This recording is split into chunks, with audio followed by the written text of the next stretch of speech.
John 2. On the third day a wedding took place at Cana in Galilee. Jesus' mother was there, and Jesus and his disciples had also been invited to the wedding. When the wine was gone, Jesus' mother said to him, "They have no more wine." "Woman, why do you involve me?" Jesus replied, "My hour has not yet come."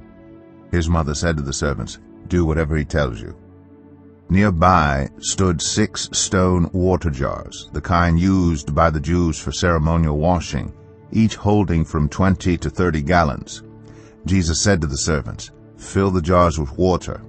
So they filled them to the brim. Then he told them, "Now draw some out and take it to the master of the banquet." They did so.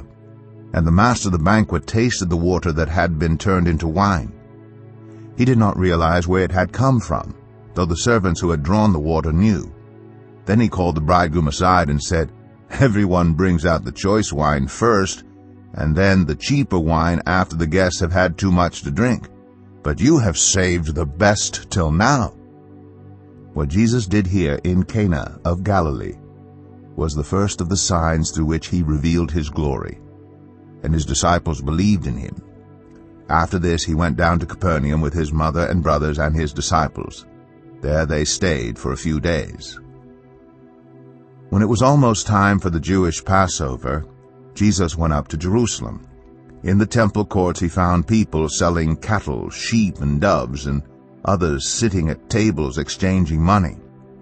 So he made a whip out of cords and drove all from the temple courts, both sheep and cattle. He scattered the coins of the money changers and overturned their tables.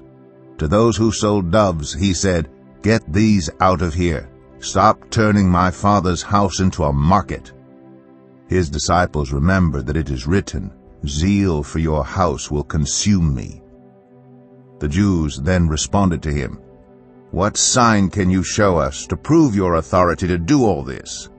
Jesus answered them, "Destroy this temple, and I will raise it again in 3 days."